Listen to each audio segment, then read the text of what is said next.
It is championship weekend in college football, and we bring in Joe Lisi of GoForThe2.com to help us break down the most important games.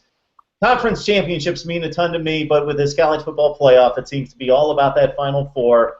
So all of these conference championships do tie into the Final Four. So we'll have Joe take a crack at the analysis here. How are you, Joe? I'm doing great, Mark. Another great weekend of college football. We have conference championships. Anything can happen. Let's start with the Big 12, where we've got a Baylor-Kansas State game that a lot of people have been waiting for, probably the last chance. Well, definitely because of the regular season, the last chance for Baylor to get knocked off.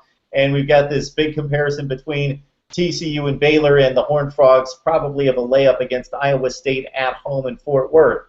But it's Baylor, it's Kansas State. The Wildcats have been that third-best team in the Big 12 to date. What do you see in this one? Well, first of all, we need to see the status of Bryce Petty, who was injured last week against Texas Tech. That defense for Baylor gave up over 700 yards of total offense to the Red Raiders. Really had to hang on to a 48-46 victory. Texas Tech went for two, did not get it, but wasn't impressed with the Baylor defense. You look at Kansas State, very disciplined, another solid victory against arch rival Kansas. They have two big play wide receivers in Curry Sexton and Tyler Lockett, and I think that their ability to stretch the defense is the difference in this game. A solid quarterback in Jake Waters and a very disciplined team in Kansas State, Mark. They're a dangerous team going up against Baylor this weekend. I like Kansas State. Couple the fact their ability to create turnovers and get a pressure on the quarterback. I like Kansas State to strike the upset this weekend in Waco. Not sold on that Baylor defense from their effort last week against Texas Tech, and I really think that this Baylor team is struggling defensively entering this matchup. Joe, people in Central Texas and Columbus, Ohio love you right now. All right, let's go to the conference championship games. And one last note I'm going to make about the Big 12 is that even though they don't have conference championships, many would argue, and I might be included in this, that even though I love the conference championship games, that they've got the truest form of deciding a champion because everybody within the conference plays everyone, unlike especially the ACC, the Big Ten, and the SEC, where 5 opponents are missed because you got 14 teams playing 8 conference games. So everybody plays each other in the Big 12, and I would think it would make it a pretty decided comparison between TCU and Baylor. But despite the Baylor win, they sit at number 6, and TCU vaults another spot up to number 3 in the college football rankings. All right, let's move it out west to the Pac-12, where we've got Arizona trying to make it 3 straight against the mighty Oregon Ducks. The Ducks at number 2 in the country. They can complete what was expected from day one, and that's win the Pac-12 championship, get to the playoff, or we could have Cinderella make it all the way back from the Pac-12 South, a loss to UCLA. It looked like they weren't going to make it out. They defeat the Sun Devils, their arch rival, and make it out of the Pac-12 to the championship game in the San Francisco Bay Area. So we've got Oregon and Arizona, and despite the 2 Wildcat wins over Oregon recently, the Ducks still about a 13-point pick in this one.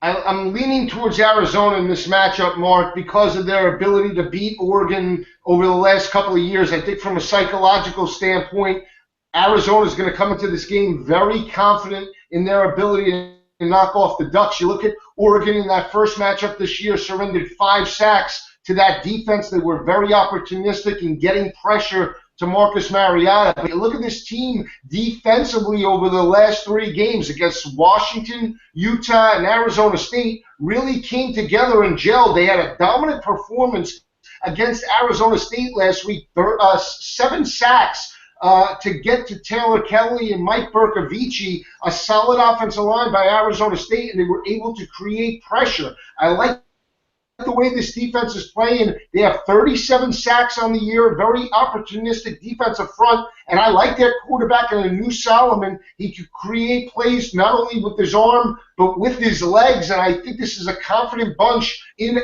Arizona. I think they strike the upset. It's on a neutral field site, and it's on grass. Oregon played California this year at this stadium, had a dominant first half effort, hanged on for a solid victory against Cal. They're familiar with the landscape, but I think from a psychological standpoint, Arizona has Oregon's number, and I think that if they can score early, they strike the upset. I'm sticking with the hot team in Arizona. I'm impressed with their last 3 victories over the last 3 weeks over Washington, Utah, and Arizona State, and I stick with the hot team in the Wildcats this weekend.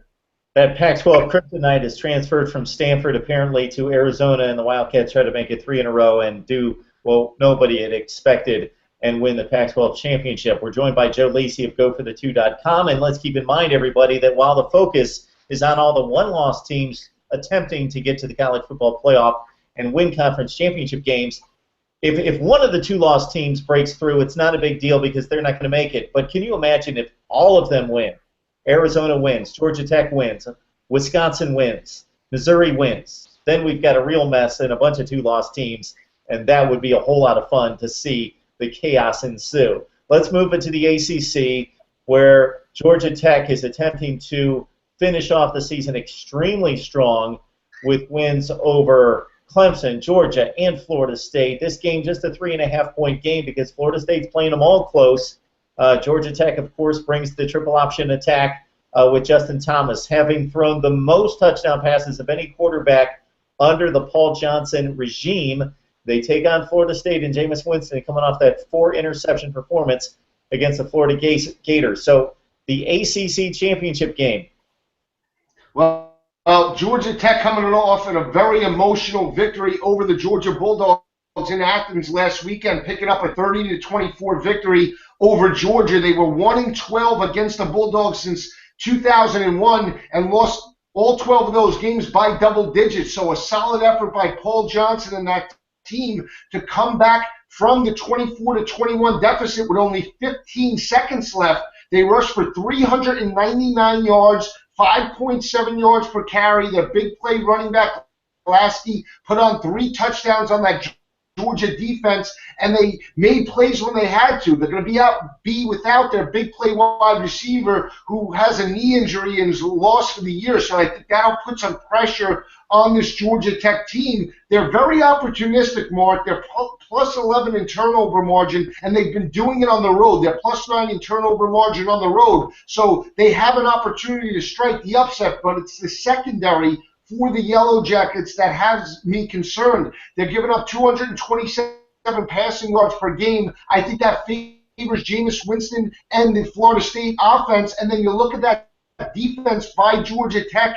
They're not rushing the quarterback very well. Only 18 sacks through the season. You look at the Florida State offensive line. As long as they can give Jameis Winston time to find Rashad Green and Nick O'Leary, I really think that this is a bad matchup for Georgia Tech because of those factors. I think if they can run the football early and possibly get a lead, they have a chance. But I think the secondary for Georgia Tech is the difference. I like Florida State to win the ball game.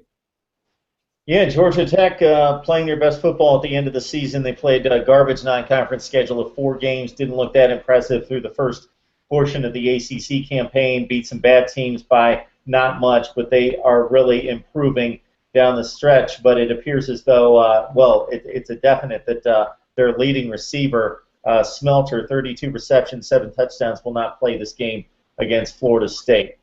All right, let's get to the Big Ten championship game where the broken ankle of J.T. Barrett has taken the headlines.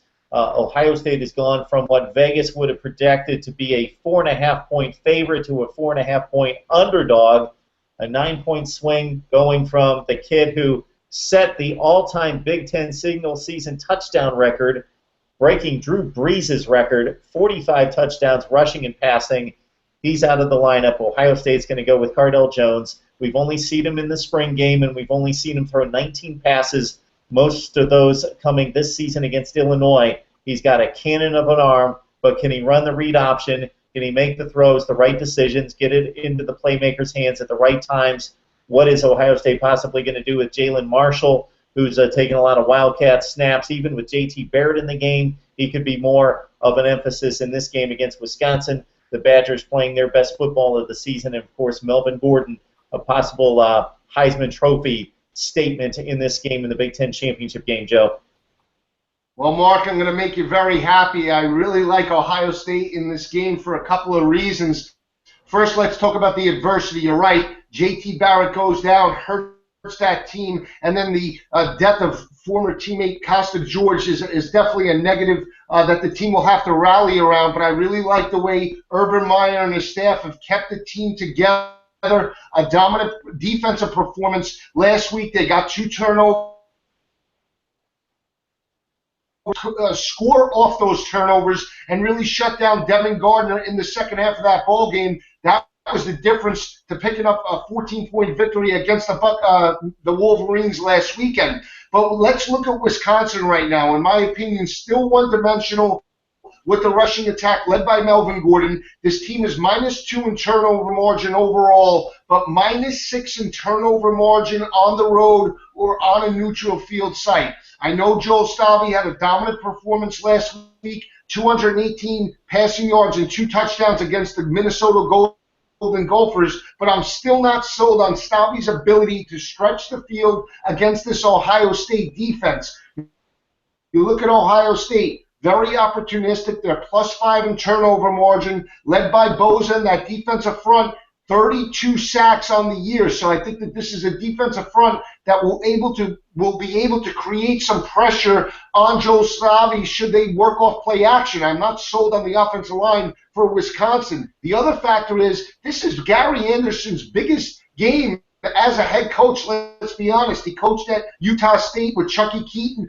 was in some championship games and bowl games, but this is the biggest game since the LSU game at the start of the season, in where Les Miles and John Chavis out-game planned him in the second half of that ball game. He had a big first half. In the second half, though, let that lead slip to Les Miles, and that really made the difference for this Wisconsin team. They could have been talked about for the possible playoff if they were able to knock off LSU game number 1 of the season. So I think this coaching matchup favors Urban Meyer. I'm looking for an upset. I like Ohio State still with Jones at quarterback, like the offense and defensive lines. I think they have the speed with Marshall on the edge. I think they could put 8 in the box, stuff Melvin Gordon, and force Joel Stavi to beat him with his arm. And I think the Buckeyes strike the upset on Saturday.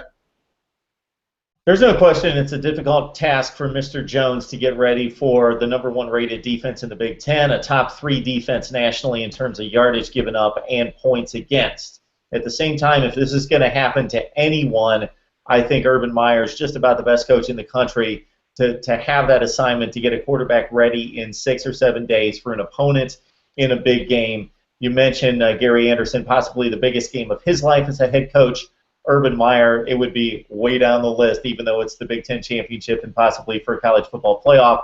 He's been around the block a couple times. So Ohio State, athletically, in regards to speed and talent, a much more talented roster than Wisconsin, but we saw the same thing last year against Michigan State, and Michigan State had the better team and were more fundamentally sound and tackled and did the right things down the stretch to beat Braxton Miller and company. So let's move it on. Finally, Joe, to the SEC with Missouri taking on Alabama. The Crimson Tide, consensus #1 at this point.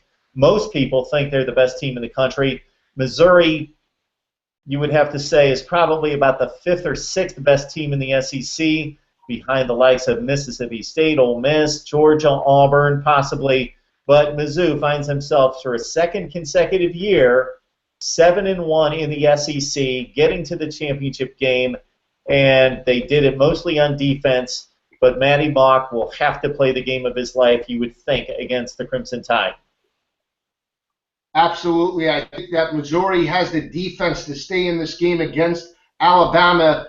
You saw what Auburn was able to do in racking up 623 total yards of offense. Nick Marshall, 456 passing yards against that Alabama secondary, and Landon Collins really made some adjustments and exploited that Alabama defense down the middle of the field. Alabama still lost the turnover battle last week, although they were able to get a key interception at a critical point in the third quarter that really changed the momentum of that ball game. But this is a team, Mark, that is still -2 in turnover margin and has not played well on the road. So I think that favors Missouri in this game. When you look at the edge for Missouri, two dominant defensive ends that can put pressure on Blake Sims in that offensive line, and their secondary matches up very well against Amari Cooper and DeAndre White and Christian Jones in that offense. So I think Missouri has the secondary to stay in the game. But you mentioned it, it's the offense.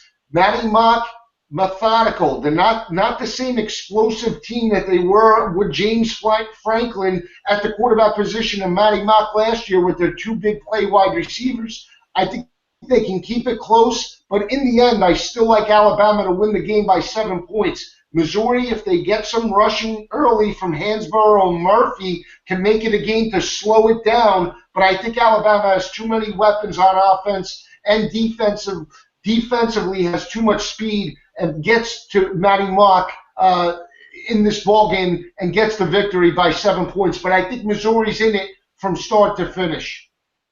So let's review. Baylor gets upset by Kansas State. Wildcats pull off the upset against the Baylor Bears. We go to the Pac-12, and Arizona pulls off the upset against Oregon. In the ACC, Florida State too much for Georgia Tech. Ohio State beats Wisconsin in the Big Ten, and Alabama holds serve against Mizzou in the SEC. So most likely that comes out to Alabama, Ohio State, TCU, Alabama, Florida State, TCU, and Oregon going to the college football playoff, I guess. Well, if Arizona, I like Arizona in this game to knock off the Bucs. So that would pave the way for the Buckeyes, and you would have Alabama, Florida State, Ohio State, and TCU in the college football playoff. That would make it all nice and tidy for the committee right there. You did them some favors. Yeah, I did. I just think when you look at the two big games, Ohio State has been in this position before, and the difference that when you look at last year with Braxton Miller and Mark D'Antonio for Michigan State, keep in mind Mark D'Antonio, a defensive-minded head coach. Gary Anderson, more of an offensive mind, not known as a defensive guru like Mark D'Antonio. And the other factor was Connor Cook's ability last year to throw over the top of that defense, where I'm not so sold on Joel Stabby doing the same thing on the edge of that Ohio State defense. So I think that's why I like Ohio State's chances this weekend. I think it's a low-scoring game, though. Ohio State needs to keep this game close to the vest and force Wisconsin to make adjustments defensively. And I look for a low-scoring effort out of the Buckeyes, but they pick up about a 17-13 victory over Wisconsin. Arizona, don't expect Arizona to be fearful of the Ducks in any way, shape, or form. They dominated both of these games, even though they won by 7 points in Autzen Stadium. They were one of a few teams over the last 10 years that have beaten the Ducks at home, and expect them to go on this field, neutral field site, very confident with a hot quarterback in a new Solomon. I like the way Rich Rod has this team. They're young, but they're hungry, and they fear nobody. Their last 3 games have proved it. Washington, Utah, and Arizona State, solid teams within the Pac-12, and they picked up 3 solid victories. I think Arizona strikes the upset on Saturday. Joe Lisi of GoForThe2.com has joined us every week throughout the college football season. This is Week 15, championship weekend, and Joe caps it off with a couple upset picks of Arizona over Oregon, and also Ohio State, the sudden underdog in the Big Ten championship game, winning that one as well, and Kansas State makes the way for TCU to get to the college football playoff as well. All right, Joe, we appreciate it. We've appreciated it all season from you, and hope to catch up to you during the bowl games. Always a pleasure, Mark. Anytime. Love talking college football with you.